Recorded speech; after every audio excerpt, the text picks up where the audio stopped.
솔로몬은 잠언에서 사람이 세상을 살아갈 때 당연히 돈이 있어야 된다고 말합니다.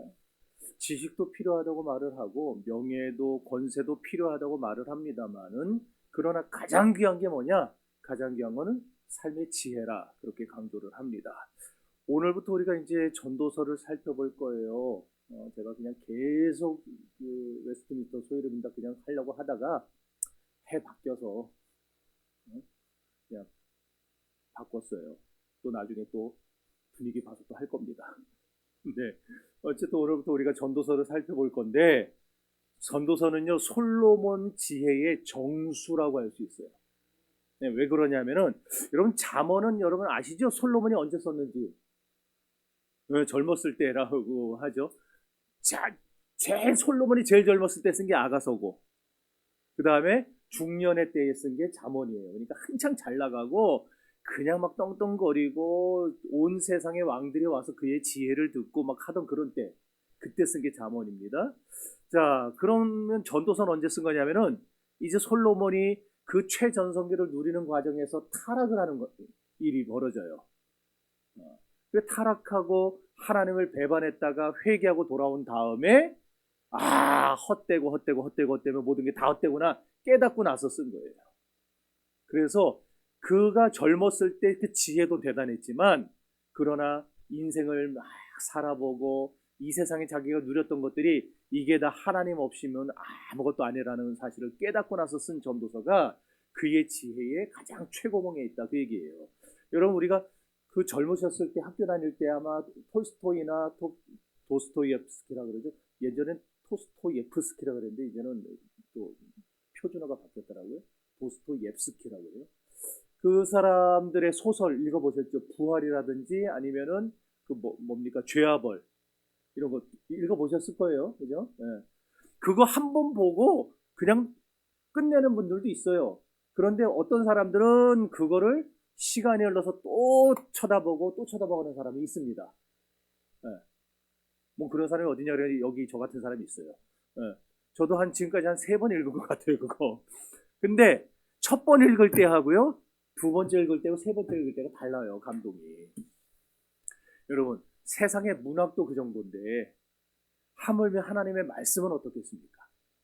우리가 문학 작품도 한 번 읽고 두 번 읽고 세 번 읽으면은 그 의미와 뜻이 더 깊어지고 거기서 우리가 무엇을 말하는가 그 톨스토이가 말하고자 하는 그 내용이 뭔가 이걸 찾아낼 수 있는데 우리가 하나님의 말씀을 읽고 또 읽고 또 읽다 보면은요 그전에는 깨닫지 못했던 새로운 신비한 은혜를 깨달을 수가 있을까요 없을까요? 말들을 하네요. 있어요. 분명 아는 맛이 여러분들 그런 거 있잖아요. 분명 먹어봐 이거 언제 먹어본 맛인데 근데 전혀 새로운 맛 같은 거.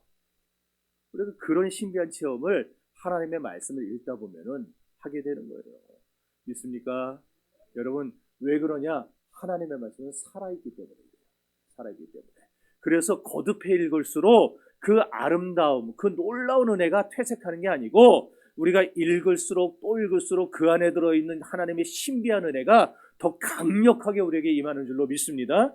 조금 전에도 말씀드렸지만 잠언서는 솔로몬이 최고의 전성기를 구가할 때 쓴 책이에요. 그런데 솔로몬이 그만 타락했죠. 하나님을 배반했습니다. 한번 읽어봅시다. 열왕기상 9장입니다. 11장.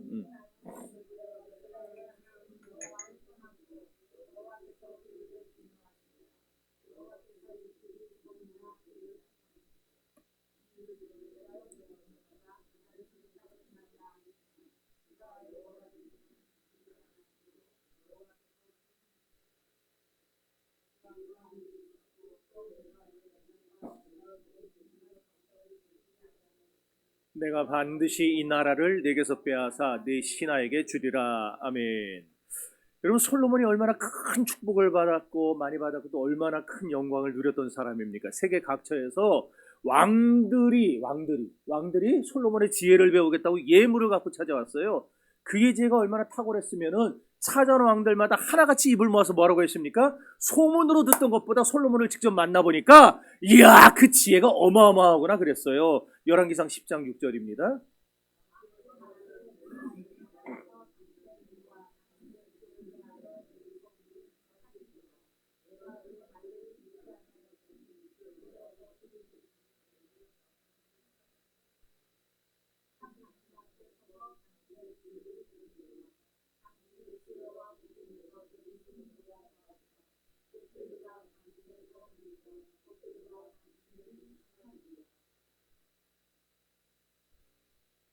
왜 성경 구절이 뒤죽박죽 됐어요? 여러분은 못 느끼셨죠? 넘어갑시다. 그분이냐? 솔로몬이 또 얼마나 호화롭게 살던 사람입니까? 솔로몬의 금이 얼마나 많았으면요. 여러분, 경호원들, 보디가드들이 방패를 들고 다니는데 금이 남아도니까 방패를 금도금을 한 게 아니 금도금만 해도 대단할 텐데 금으로 만들어버렸어요. 그냥. 와, 지금 금 한 돈에 그냥 80만 원, 90만 원인데 얼마나 많아요. 금이 이렇게 많았으니까 은은 또 얼마나 많았겠어요. 기억나세요? 성경이 뭐라고 합니까? 예루살렘의 은이 돌멩이 같이 흔했다 그랬어요. 돌멩이 같이. 그리고 최고급 목재로 손꼽히는 백향목. 그 백향목이 평지에 뽕나무처럼 많았다, 흔했다. 그렇게 성경은 말합니다. 열왕기상 10장 27절입니다.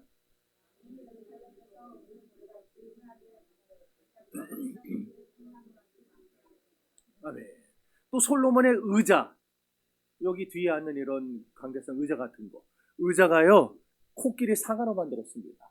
지금도 상아 얼마나 비쌉니까? 근데 그 당시에 그 상아를 한두 마리 잡아서는 안 될 거 아니에요. 코끼리를 저 의자 하나 만들려면 보통 옛날 왕들 의자가 얼마나 어마어마했어요. 그 상아로 만들어요. 그리고 그 상아에다가도 금을 입혀요. 금이 남아도니까. 당시에 그 주변에 있던 어떤 나라의 왕들도 솔로몬 같이 한 적이 없었다는 거예요. 게다가 솔로몬이 병거와 마병을 모으는데 오늘 병거는 오늘날의 탱크입니다. 탱크가 1,400대예요. 마병이 12,000명입니다. 근데 그 말들을 전부 애굽에서 수입해온 명마들이었어요. 자, 이렇게 세상에서 존경받았죠. 영화를 한 몸에 누렸죠. 북이. 이건 뭐 말도 못할 정도였죠. 이런 솔로몬이었건만 어느 순간부터 하나님의 말씀을 멀리하면서 자연스럽게 세상으로 빠져들기 시작을 한 겁니다. 여러분, 사람의 길에는 딱 두 가지 길밖에 없습니다. 기억하세요. 하나님을 가까이 하는 생명의 길, 축복의 길이 아니면은 하나님을 멀리하는 사망의 길, 화의 길만 있는 겁니다. 그러니까 다른 길이 없어요. 우리에게는 하나님을 가까이 하는 길, 반대로 하나님을 멀리하는 길, 두 가지밖에 없습니다. 그런데 하나님을 가까이 하면 그 길이 생명의 길이고 우리에게 축복의 길이 되는 반면에 하나님을 멀리하면 그것이 우리에게 사망의 길이 되고 화의 길이 되는 거예요. 이건 누구도 예외가 없는 겁니다. 그런데 솔로몬은요, 세상적으로 이 엄청난 더 이상의 영화를 누릴 수 없을 정도로 높은 자리에 올라갔는데 하나님을 배반했다는 거예요. 열왕기상 11장 2절.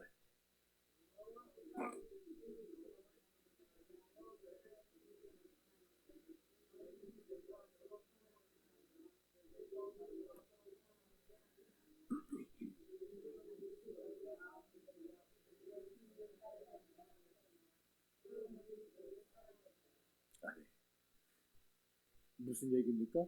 솔로몬이 육체의 향락에 빠져가지고 이방 여자들을 사랑하기 시작했다는 거예요. 이방 결혼을 했다는 겁니다. 세상에 얼마나 많은 여자하고 결혼합니까? 후비라는 거는 우리식으로 생각하면 안 돼요. 우리나라 옛날 조선시대는 정비, 왕비 한 명이고 나머지는 다 후궁들이었지만은 이 후비라는 거는 정식 부인들이에요. 정식으로 결혼을 해서 얻은 부인들. 그 부인이 700명이에요. 그리고 빈장, 우리식의 후궁이 300명이에요. 여자를 1000명이나 보내주고 살았어요. 제가 언젠가 얘기했죠? 여자 한 명하고 사는 것도 힘든데 어떻게 1000명하고 살았는지 대단해요. 근데 그 문제는 뭐예요? 이 이방 여자들이 어떤 역할을 합니까? 솔로몬의 마음을 하나님에게서 떠나게 만들었다라는 거예요. 하나님에게서. 예수 잘 믿던 솔로몬이었는데 그 솔로몬을 점점 조금씩 하나님에게 멀어지게 만들어버린 거예요. 그러고는 가증한 이방의 우상들, 시돈의 아스다롯, 암몬의 밀곰이나 몰렉 또는 모압의 그모스 같은 이런 허접한 우상들을 섬기도록 만들었다라는 겁니다. 여러분, 예나 지금이나요, 남자가 여자에게 미치면 여자가 시키는 대로 합니다. 아멘이 나올 타임은 아니거든요. 솔로몬이 얼마나 대단한 인물이었냐고요. 얼마나. 누가 그 지혜를 따를 수 있었고 솔로몬의 영화를 그 누구와 비교할 수 있었습니까? 없어요. 그럼 이 모든 게 다 누가 준 거예요? 하나님이 주셨잖아요. 하나님이. 솔로몬에게 지혜도 주시고 솔로몬에게 물질도 주시고 솔로몬에게 강력한 힘도 주시고 모든 걸 다 주셨어요. 근데 솔로몬이 이걸 잊어버린 겁니다. 이게 누구로부터 왔는가? 잊어버린. 그걸 잊는 순간에 하나님을 떠나고 육신에 썩어질 것을 쫓게 된 거예요. 이게 사람이에요. 여러분, 사람이 이렇게 약합니다. 그러니까 아무리 한순간일지라도 우리가 하나님을 아주 짧은 순간이라도 잊어버리고 하나님을 떠나게 되면은 세상의 강력한 유혹이 계속 우리를 잡아당기고 있어요. 여러분, 자석 보세요. 자석이요, 붙어 있지만 자석이 힘이 약해지면은, 오래돼가지고 힘이 약해지면은 더 강력한 게 끌어당기면은 자석이 딸려나요. 우리가요, 지금은 내가 믿음이 있는 것 같아서 하나님을 딱 붙들고 있는 것 같지만 내가 붙들고 하나님 살아가는 건 그건 소용없어요. 하나님이 나를 딱 붙들어 주셔야 되는데, 근데 우리가 자꾸 세상에 그런 썩어질 것들, 세상에 그런 우상거리들 이런 거에 마음을 뺏기다 보면은요, 하나님과 관계가 느슨해져요. 그럼 그 사이에 마귀가 우리를 확 잡아당기면은요, 어느 누구도 못 버팁니다. 힘도 못 쓰고 끌려가는 겁니다. 내가 3대째인데 4대째인데 그거 아무 소용없어요. 내가 목사인데 장로인데 그거 아무 소용없어요. 제가요, 목사 장로들이 이단 빠진 사람들 수두룩하게 합니다. 그거 아무 소용없어요. 부질없습니다. 그래서 성경이 우리에게 뭐라고 교훈합니까? 고린도서 10장 12절입니다. 그런즉, 그러니까 여러분들 섰다고 생각하지 마세요. 나는 다 됐다고 생각하지 마세요. 나는 까다웠다 생각하지 마세요. 세상에 못 믿을 게 사람입니다. 얼마든지 떨어져 나갈 수 있는 거예요. 여기 있는 저도 얼마든지 믿음 약해지고 은혜 떨어지면요, 확 가닥 넘어갈 수 있어요. 여러분은 안 그럴 것처럼 그렇게 저를 쳐다보는데, 삼손 봐보세요. 삼손. 여러분, 삼손의 믿음이 좋았을까요? 제 믿음이 좋았을까요? 네. 삼손의 믿음이 더 좋아요. 오죽하면 하나님이 처음부터 나시린으로 선택했겠어요. 특별히 구별하시잖아요. 역사 이래로, 창조 이래로 삼손보다 힘이 센 사람이 없어요. 하나님의 특별한 은총을 받은 겁니다. 하나님이 그런 삼손과 함께 하실 때 삼손이 얼마나 놀라운 일들을 많이 감당했습니까? 그런데 그가 블레셋 여자 들릴라에게 홀라당 넘어가 버리고, 그때부터 슬금슬금 하나님을 떠나니까 그 결말이 어때요? 비참하지 않습니까? 그러므로 우리는요, 삼손을 반면교사 삼아서 매일 내가 넘어질까 조심하며 살아갈 줄로 믿습니다. 여러분, 성경에 염려하라는 말씀이 많이 나올까요? 염려하지 말라는 말씀이 많이 나올까요? 섞인 것 같아요. 다시, 염려하라는 말씀이 많이 나올까요? 염려하지 말라는 말씀이 많이 나올까요? 맞아요. 염려하지 말라는 말이 많이 나와요. 그럼 염려하라는 말이 나올까요? 안 나올까요? 안 나와요? 안 나와요? 나와요? 헷갈리죠? 나와요. 딱 한 번 나와요. 성경 전체에서. 이제는 잊지 마세요. 딱 한 번밖에 없으니까. 언제 나오느냐? 뭘 염려하라고 했느냐? 히브리서 3장 12절입니다.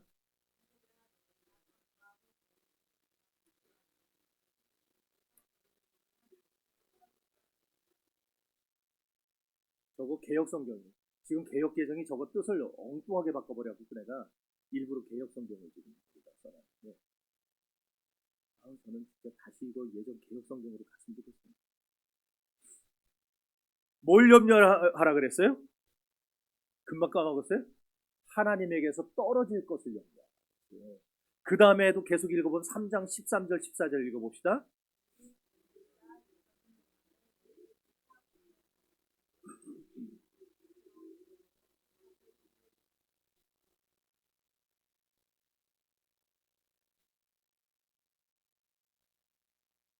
아, 네. 여러분, 우리가 뭐 때문에 이렇게 매주 금요기도로 모입니까? 아니, 주일 예배 한 번 드리면 됐지 뭐하러 수요일 날 나오고 금요일 날 나오고 그래요? 왜 그럽니까?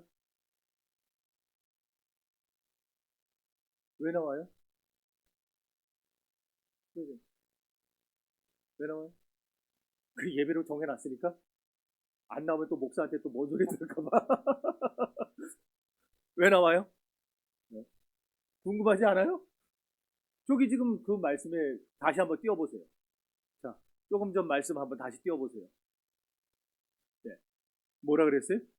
오늘이라 일컫는 동안에, 다시 말해서 이 짧은 일주일 동안에라도 혹시나 내가 하나님을 잊어버릴까 염려되기 때문에, 하나님을 배반하지 않을까 염려되기 때문에 자꾸 예배로 모이는 거예요. 왜? 우리는 안 그러면은, 하나님의 말씀에 붙들려 있지 않으면은 우리는 순식간에 해가닥해서 자꾸 세상으로 나가길 좋아하니까, 그러니까 이 짧은 동안 매일매일을 자꾸 어떻게든 예배를 만들어서 하나님 만나러 나오는 거예요. 하나님 잊어버릴까. 그래서 구약에도 보면 욥기에 보면요, 욥이 매일 아침마다요, 아침마다 일어나면은요, 자녀가 몇 명이었죠? 10명이었죠? 자녀들의 명수대로 하나님께 번제를 드렸다고 했어요. 생각해보세요. 번제 하나 드리면 아무리 빨라도 1시간은 될 거 아니에요. 다 잡아서 피 빼고 내장 다 빼고 그거를 또 태우고 하려면은 1시간은 걸릴 거 아니에요. 요즘같이 근데 자녀 10명이니까 10시간이니까 와, 매일 10시간을 그걸 한 거예요? 뭐 한 번에 다 10개를 했을 수도 있겠죠. 어쨌든지 간에 쉽지 않아요. 그런데 매일같이 왜 했냐면은 욥이 거기서 그렇게 말합니다. 혹시 내 아들들이, 딸은 안 낳았다고 여자는 없나 보다 그러지 말고 대표로 쓴 거예요. 그냥 혹시 내 자녀들이 죄를 범하여 마음으로 하나님을 배반하였을까 합니다 그랬어요. 혹시 지난 밤 동안에 내 자식들이 그 마음이 하나님에게서 떠났을까 봐, 하나님을 잊어버렸을까 봐, 아침 되면 눈 뜨자마자 자식들을 위해서 번제를 드렸다. 여러분, 우리에게도 오늘 나를 위해서나 또는 자녀들을 위해서나 이런 마음, 이런 생활이 꼭 필요합니다. 하나님 앞에 우리가 기도하며 중보하는 그런 마음. 할렐루야. 다들 감동받아서 아멘들이 없어지네요. 솔로몬조차도 하나님을 잊어버리고 멀어질 때 세상을 가까이하고 육신을 따라 살았어요. 타락한 거예요. 그걸 생각을 해보시죠. 솔로몬 같은 사람도, 그 엄청난 축복을 받았던 사람도 시간이 흐르면서 하나님에게서 마음이 멀어졌는데 우리가 무슨 특별하고. 그러니 우리가 끝까지 하나님 앞에서 넘어질까 조심하시고 하나님에게 멀어질까 조심할 수 있기를 바랍니다. 여러분, 사람이 타락한다는 건요, 돌이킬 수 없는 비극이에요. 그런데 더 큰 비극이 뭔지 알아요? 내가 타락하고 있다는 사실조차 깨닫지 못하며 사는 것. 내가 타락하고 있구나라고 깨닫으면 그나마 가망성이 있어요. 근데 내가 타락하고 있다는 것도 몰라요. 그 사람은 진짜 큰 문제죠. 아까 처음에 시작할 때 톨스토이 얘기했는데, 톨스토이 소설에 나오는 내용이에요. 두 여자가 목사님을 찾아와 기도를 부탁했어요. 한 여자가 목사님 앞에서 울면서 이렇게 얘기합니다. 나는요, 목사님, 너무너무 큰 죄를 지었어요. 너무 큰 죄인입니다. 하염없이 눈물을 뚝뚝 흘립니다. 근데 같이 온 다른 여자는요, 저는 아무리 생각하면 그렇게 큰 죄는 진 것 같지는 않은데 자질구레한 잘못은 많이 한 것 같아요. 이렇게 했어요. 그러니까 목사님이 큰 죄를 지었다는 여자에게 이런 말을 합니다. 자매님은 나가서 우리 자매님이 들 수 있는 가장 무겁고 큰 돌멩이를 하나 주워 갖고 오십시오. 그리고 이번에는 그 일생 동안 뭐 큰 죄는 안 지고 자질구레한 죄를 지었다고 하네. 나는 뭐 그렇게 큰 죄는 안 졌는데, 이러는 사람을 향해서 뭐라 그랬냐면은, 우리 자매님은 이제 나가가지고 새할 만한 돌멩이들을 치마에다 가득 담아 오십시오. 그랬어요. 두 사람이 나가서 이제 돌을 주워왔습니다. 끙끙거리면서 바위를 짊어지고 온 거예요. 이따만 돌멩이를. 그걸 갖고 와왔더니 목사님이 그래요. 미안하지만 이제 다시 주워온 그 돌멩이를 제자리에 갖다 놓으십시오. 그러니까 그 바위를 들고 왔던 사람은 무겁지만 다시 낑낑대면서 갖다 놨어요. 제자리에 갖다 놨어요. 어떻게? 어디서 갖고 왔는지를 아니까 그 자리에 갖다 놨어요. 그 다음에 이제 조그만 돌멩이들 잔뜩 갖고 온 여자에게 목사님 말합니다. 자매님도 그 돌멩이들을 다 제자리에 갖다 놓으십시오. 이 여자가 황당한 거예요.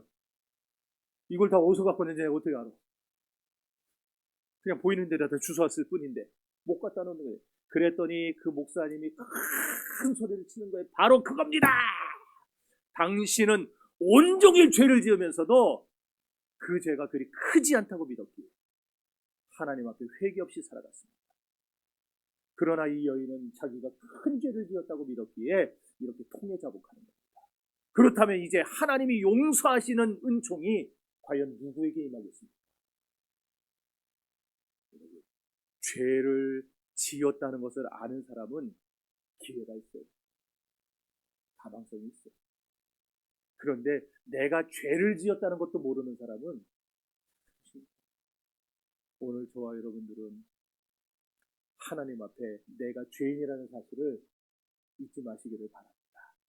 그나마 다행인 게 솔로몬이 노년에 그걸 깨달은 거예요. 하나님 은혜로 타락한 생활을 회개합니다. 그때 쓴 게 전도서라 그랬죠? 그래서 잠언에 보면은요, 솔로몬이 관찰한 내용이 거의 대부분이에요. 잠언을 보면. 근데 전도서는 솔로몬이 체험한 내용이 대부분입니다. 관찰하는 것과 체험한 거는 하늘과 땅 차이죠. 그래서 전도서가 잠언보다 훨씬 더 실감나는 내용으로 가득한 걸 우리가 볼 수 있는 겁니다. 이제 저와 여러분이 앞으로 전도서를 공부해 나가면서 이 세상이 얼마나 헛된지를 깨닫고 올바른 길을 찾아야 할 줄로 믿습니다. 여러분, 세상이 우리에게 행복을 못 줘요. 왜냐? 이 세상의 모든 것은 다 신기로와 같기 때문입니다. 우리 눈에 보이니까 있나 보다 그러는데 안 보여요. 사실은 없는 거예요. 그래서 잠언 31장 31절에서도 이렇게 말씀합니다. 다 같이 읽어봅시다.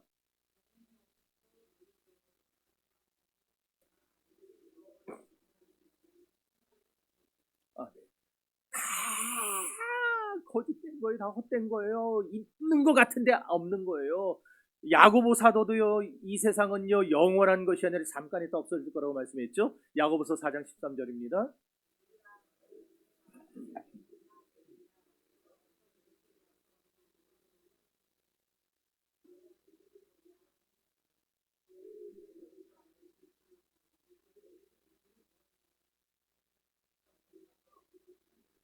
아멘.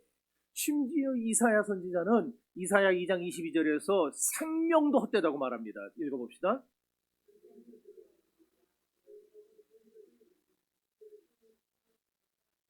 수의 칠 가치가, 숫자로 셀 가치가 어디 있냐? 그러니까 우리의 생명도 다 부질없다, 헛되다 그 얘기예요. 그렇습니다. 이 세상의 모든 것은 다 지나갑니다. 오늘 본문의 1절로 다시 돌아보십시오. 다윗의 아들 예루살렘 왕 전도자의 말씀이라. 솔로몬이 여기서 지 이름 넣었어요? 안 넣었죠? 직접 자기 이름을 안 썼어요. 왜 안 썼을까요?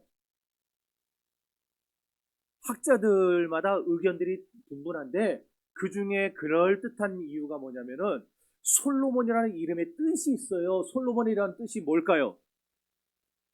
여러분이 이제 잘 아는 단어입니다. 샬롬. 뭐예요? 평화, 화평. 샬롬하고 솔로몬하고요 어근이 똑같아요. 똑같은 놈이죠. 자, 그런데 솔로몬이 하나님 앞에 죄를 지었어요. 그래서 나라에 큰 환란이 초래됩니다. 여기저기서 밀란이 일어나고 나라의 평화가 깨져요. 누구 때문에? 솔로몬 때문에. 또 죄가 하나님과 솔로몬 사이에 화평도 깨뜨렸어요. 그런 이유로 인해서 학자들은 솔로몬이 도저히 양심상 자기 이름을 쓸 수가 없었던 것이라 이렇게 말을 합니다. 뭐 좀 그럴듯해요. 그게 사실인지 아닌지는 모르겠지만 그럴듯합니다. 그런데 중요한 거는 그게 아니고 오늘 본문을 통해서 솔로몬이 자기를 부르는 호칭을 세 가지를 씁니다. 첫 번째 호칭이 뭐예요? 자기 자신을 가리켜서 뭐라 불렀어요? 전도자라 불렀어요. 전도자는요 히브리어의 코헬렛이라 그럽니다. 코헬렛. 자, 뜻은 뭐냐? 대중설교자, 거두어드린다, 참회하는 영혼, 그런 뜻이에요. 이런 다양한 뜻을 통해서 우리가 유추할 수 있는 게 뭡니까? 길 잃은 양과 같이 헤매고 다니던 큰 죄인들도요 하나님께로 원상복귀만 하면, 우리 하나님 앞에 헛된 것을 쫓던 심령이 다시 그 중심에 하나님을 모셔드리기만 하면 그 영혼을 하나님은 버리지 않고 거두어들이시고 말씀의 전파자로 세우신다는 사실을 우리가 이 솔로몬의 이 전도자라는 명칭에서 찾아볼 수가 있는 것입니다. 성도 여러분, 우리 하나님은 아합의 후회를 받으시는 분이 아니고 솔로몬의 다윗의 회개를 받아주시는 하나님입니다. 그러니까 후회는 아무리 많이 해도 소용이 있을까요, 없을까요? 후회는 소용없어요. 여러분이 아무리 후회를 많이 해봐야 그건 하나님 앞에 하등 전달되지 않습니다. 하나님이 바라시는 건 회개입니다. 회개는 후회하고 완전히 다르죠. 후회는 내가 왜 그랬을까, 내가 왜 그랬을까, 그거지만 회개는 내가 왜 그랬을까, 내가 하나님을 떠나서 그랬구나, 내가 이제 하나님께 돌아가야 되겠다. 그래서 그 자리에 일어나 그 걸음을 돌이켜 아버지께로 돌아가니라. 거기까지가 회개예요. 그래서 하나님은요, 후회를 받으시는 하나님이 아니에요. 아합이 후회 많이 했잖아요. 그런데 후회를 안 받으시고, 그러나 다윗의 회개는 주님이 그때그때 받으시고, 다윗을 그때그때마다 그 죽을 위기에서도 건져주시고, 나라가 망할 수 있는 어려운 환난 속에서도 다윗을 건져내셨던 걸 우리가 봅니다. 오직 진실된 회개가 우리를 하나님 앞으로 이끌어주는 줄 믿으시기를 바랍니다. 뿐만 아니라 대중설교자라는 뜻을 통해서 우리는 솔로몬이 회개한 다음에 자기처럼 방황하는 사람들, 타락한 삶을 살아가던 그 영혼들을 하나님께 이끌려고 인도하려고 많이 애를 썼다는 사실을 우리는 여기서 깨달을 수가 있어요. 여러분, 이게 자비하신 하나님의 역사입니다. 하나님은 죄와는 상관없이 사는 사람이라야 전도자로 쓰시는 게 아니에요. 간혹 가다가 성도들이 좀 착각하는 게, 아유, 나는 그런 거 그런 그릇이 못 돼요. 나는 그런 거 아예 못 해요. 그건 자기 생각이고, 하나님은 그냥 완전하고 그냥 뭐 남들이 볼 때도 야, 저 사람, 이런 사람만 쓰시는 게 아니에요. 하나님은 부족해도 깨진 그릇이라도, 우리는 다 깨지고 상했지만 그런 그릇이라도 깨끗하면 쓰십니다. 하나님 앞에 회개하면 쓰세요. 믿습니까? 그래서 죄에서 돌이켜 참회한 영혼들, 고침받은 자를 세워서 하나님이 상한 심령들을 주님께로 인도하는 놀라운 일을 하는 거예요. 그게 전도자 아니에요? 그게 전도자잖아요. 뭐 100명, 1000명, 10,000명 전도해야 전도자가 아니에요. 살아있는 심령으로 하나님 앞에 영혼을 이끌어가는 사람들. 그런 의미에서 여러분들은 다 전도자로 세워진 겁니까, 아닙니까? 또 내가 뭔 얘기 할까봐 지금 머리로 재면서 안 하려고. 여러분, 전도자로 세워졌어요, 안 세워졌어요? 세워졌어요, 세워졌어요. 그러니까 이제 여러분들 힘을 내서, 때를 얻든지 못 얻든지 우리와 같은 사람들, 우리와 같이 한때는 낙심하고 한때는 실망하고 한때는 자빠지고 했던 사람들, 그런 사람들을요 주께 인도해야 될 책임이 있어요. 우리는 때를 얻든지 못 얻든지 하나님이 기회 주시면은 우리는 전도자의 사명을 감당해야 됩니다. 믿습니까? 예전에 연탄 떼던 시절 얘기예요. 내가 이래서 웨스트민스터 할 때는 그냥 시간 착착 끝내서 맞춰서 끝냈는데 설교를 갖고 이렇게 길어진다니까. 어느 추운 겨울날 저녁에 분명히 연탄을 딱 갈고서 잠을 잤는데 오밤중에 하도 추워가지고 일어났더니 연탄을 누가 빼간 거예요. 그 다음날도 또 그 다음날도 연탄이 깜짝같이 사라지는 겁니다. 근데 이제 그 집사님이 이제 생각하는 거예요. 이건 분명히 요거 우리 집 새든 여자의 소행이다. 근데 물증이 없잖아요. 물증 없이 했다가 큰 싸움 날 거 같고. 그래서 3일째 되는 날에는 자는 척 하면서 안 자고 기다린 겁니다. 했더니 이제 오밤중에 아니다 날까 무슨 소리가 들려요. 그래서 조용히 방문을 살짝 열고 봤더니 역시 새든 여자가 연탄 빼가는 거예요. 그냥 순간적으로 그냥 뛰쳐나가가지고 이 옆에 내가 막 하려다가 당장 방빼 그러려다가 내가 그래도 명색이 교회 집사인데 내가 요 정도도 못 참아서 되겠는가. 그래서 또 참았대요. 근데요, 그런 일이 무려 2주 동안 있었던 거예요. 여러분 참겠어요? 2주 동안 연탄을 빼가는데 그것도 그냥 새 연탄 차라리 가져가지. 구들장에 넣는 그 뜨거운 그 연탄. 그래서 새벽마다 깨게 만들고 얼마나 열받아요. 그래서 2주를 당하니까 이분이요, 내가 도저히 안 되겠다. 내가 집 사고 뭐고 이제 안 되겠다. 내 저 여자하고 사생결단을 내야 되겠다. 그러고 불러가지고 이제 방 빼라고 말하려고 하는데 마침 그 여자가 찾아왔어요. 그래가지고 얘기하는 겁니다. 아주머니 밤마다 제가 연탄을 훔쳐가는 거 알고 계셨죠? 먼저 얘기하니까 좀 황당하잖아요. 이게 또 뭐라고 하려다가 또 말이 콕 들어가고. 그래서 뭔 얘기를 하나 계속 들어보는데 사실은 자기 남편이 하도 사업을 한번 해보겠다고 난리를 쳐서 집 팔아서 그 돈으로 사업 자금 냈는데 쫄딱 망한 거예요. 그래서 전세로 이제 여기 세를 들어본 건데 너무너무 억울해. 사업까지 망했으니 너무너무 억울해가지고 점쟁이를 찾아갔대요. 근데 점쟁이가 다른 사람하고 대판 싸우면은 애군이 물러가고 행운이 깃든다 그랬어요. 그래가지고 일부러 싸움을 걸려고 밤마다 연탄을 훔쳐간 거랍니다. 어느 누가 연탄을 그렇게 훔쳐가는데 승질 안 낼 사람이 어디 있겠냐고.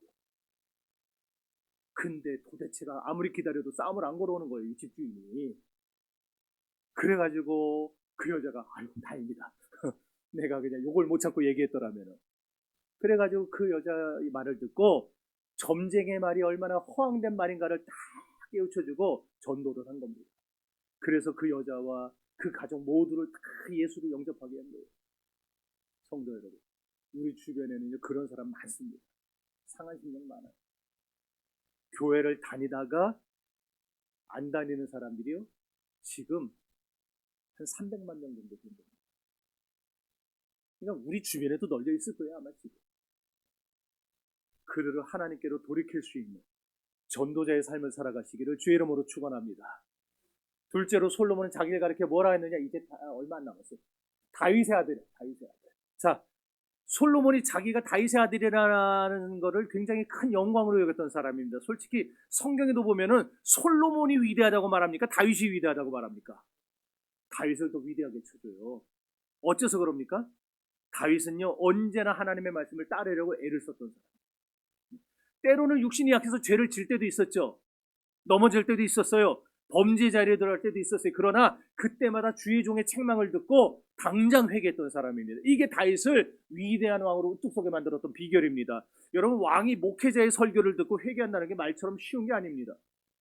아합 보세요. 엘리야의 책망을 듣고 어땠습니까? 아유, 그렇구나 그랬나요? 화가 나서 엘리야를 죽이려 그랬어요. 새로 또 세례 요한의 책망을 듣고 어떻게 합니까? 세례 요한의 목을 잘라 죽였어요. 왕들이요, 목회자들, 선지자들의 설교를 듣고 책망을 듣고 회개한다, 돌이킨다? 그런 경우는 많지 않아요. 근데 다윗은 책망을 들을 때마다 하나님 앞에 내가 죄인입니다, 내가 잘못했습니다, 회개했어요. 이게 다윗을 위대하게 만든 겁니다. 여러분, 저는 솔로몬이 이 회개한 다음에 하나님의 그 자비와 사랑을 맛보고 나서 그제야 자기 아버지 다윗이 얼마나 훌륭했던 왕인가를 절실하게 깨달았다고 봅니다. 자, 열왕기상 2장 1절입니다.